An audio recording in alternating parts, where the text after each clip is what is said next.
Paper cut.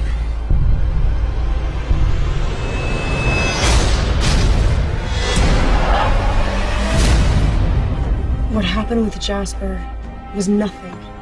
Nothing compared to what could have happened. And I promise never to put you through anything like this ever again. This is the last time you'll ever see me.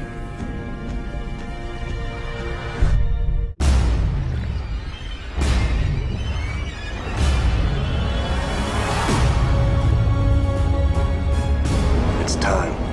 Yes, it is.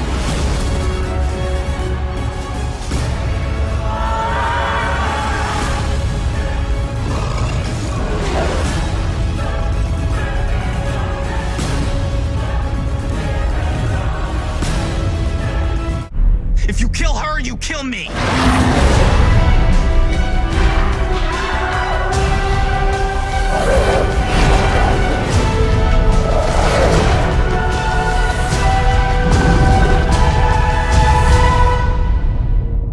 Bella, come on.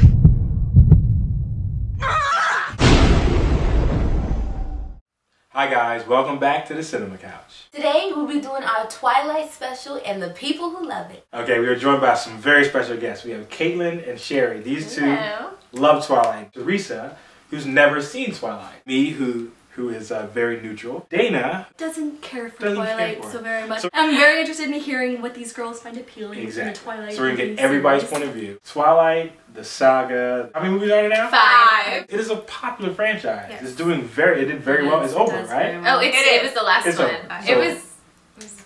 It was Alright. so good. Okay. First, tell us why you like Twilight. Tell us why you love Twilight. Go down. I feel personally, and this is personal, I can only speak for myself, that Twilight and all the movies is an analogy for how women really want people to have sex with them. There's 3 movies of foreplay before they finally get to the main sex. Then they have sex. Finally. And it's amazing.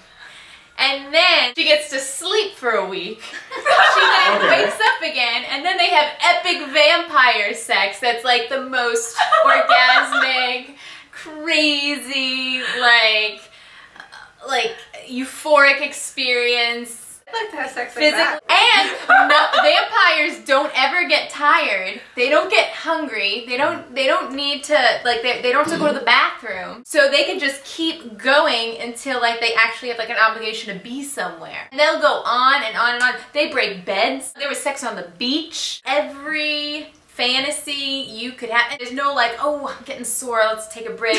No, they can just go Okay, this just went to on rated R. and Oh. Okay, on. rated R episode. Is this like Skinamax? I'm so confused. Let me stop you for a second. There's a couple of guys out there who clicked on this very curiously. Because they were like, I don't like Twilight. I'm going to click on this because I love the Cinema Couch. Let me just click on this thing. And now you've made them Twilight fans. I want to see Twilight now. I had no idea this was going on. Seriously. No one told me about Is this. this the last one? This is Breaking Dawn Part 1 and 2. The last two. The last two Breaking Dawn The Part last 1. two when they finally have hook sex. up. Oh my god, it makes it all work. And you're like, yes!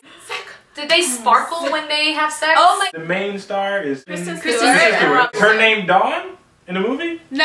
Okay, I thought that's why it's called Breaking Dawn. No. Because he was breaking Breaking Dawn. It's Breaking Dawn because it's What's her name? oh. I thought that's what he was doing. Welcome to the next rating. I just got it. This guy? I'm like, This guy? It's Break it down.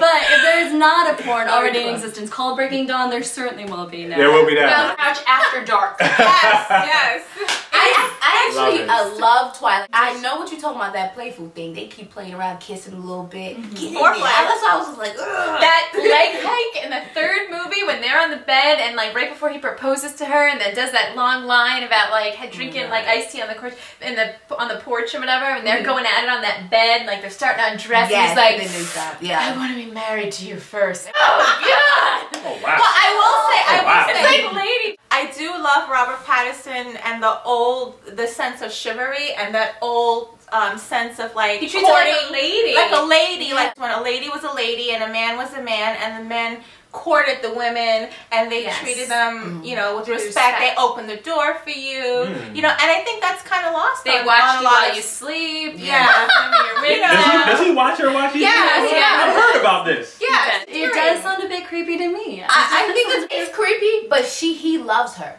so it's That's different. like, no, okay, it would be Hold on, creepy. but the creepy guys say they love the girl too.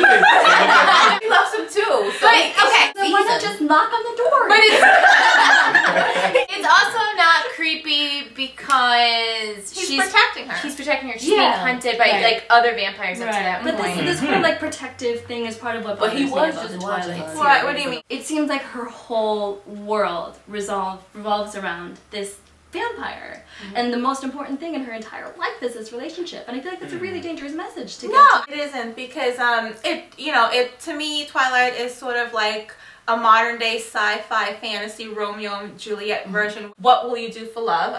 You know, in that aspect, and how far will you go for true love? If you watch the whole Twilight saga, you'll see that that Bella, she starts out like most typical schoolgirls, like all giddy about the guy, but then you see her progress and you see her grow as a woman and as an individual. She fights not only for the man that she loves, but she fights for her family. She thought that her mother was in danger. She went running to go save her mother, even though she knew she had no chance to, you know, up against a vampire. This vampire is a very crucial part, an important part in her life, but she also has that element where I have obligations and loyalty towards my family. I have to make sure my family is protected as well. I also feel like at the ends of the third movie, when he was always trying to convince her not to want to be a vampire too. She wasn't choosing being a vampire for him. She was choosing a vampire for her because she felt like that world was like more where she belonged, finding a sense of belonging or a sense of purpose. But she doesn't get to choose to be a vampire, does she? Yeah, she does. She does. She does. It's She's the her only choice. vampire who got to choose. She chooses it, and she chooses it not because she wants to be with him. She feels she fits in. In the beginning, she feels kind of like an outcast, the nerds and the geeks. Like she never felt a sense of belonging or,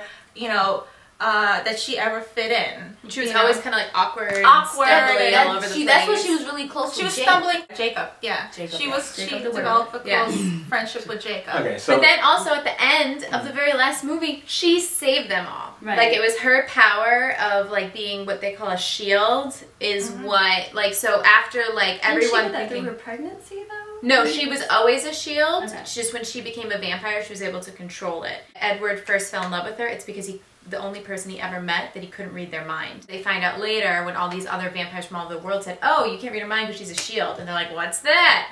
And they're like, oh, she blocks out all the other powers that we all have. And she was able to learn how to expand her shield, and the reason they won the battle against Volturi and protected the whole like team of vampires is because her shield was able to be projected over all of them. None of the mind tricks and powers of the Volturi that could ultimately kill them all. It was just this really interesting twist because it's like all this time everyone thought they needed to protect her and take care of her and she was so helpless.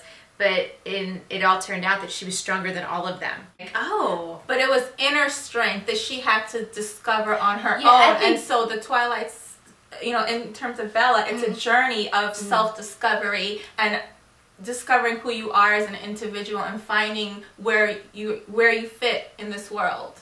That's why I think so too, because she was in high school. Because I was like, that's during the time when you like, towards the ending, she was finding herself.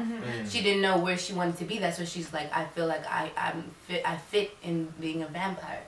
all right, so Teresa, as somebody looking in on this that doesn't know about Twilight, what do you like? Yeah, this is just like, What I is don't your know. intake about this? Because see, I'm I'm learning. Like, is there sex stuff going on? There's a lot of sex apparently.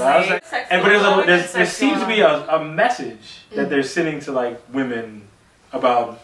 Sherry's talking about family, shield, and saving the world or something. That she was very important to the story, and very important to saving everybody. What do you take from all that? Like, I don't know. It just sounds like there's like, and I'm really bad at like following these like movies that have like a million sequels. Something like I haven't seen the Lord of the Rings movies, and my boyfriend wants to kill me because I refuse to see them. One day I'll see them. Those are great movies, by the way. I don't have 4 hours to like 4 hours. It's like per movie. Like per movie, exactly. 4 hours with no other ethnicity other than white people. What's up with that? There are no Asians in anything. No anything. No anything. Just white people of the earth. I don't know. It sounds like it could be like something I'd really have to be in the mood for. I think I'd really have to want to watch lots of foreplay. If you want to get in the mood, I would recommend a Twilight marathon.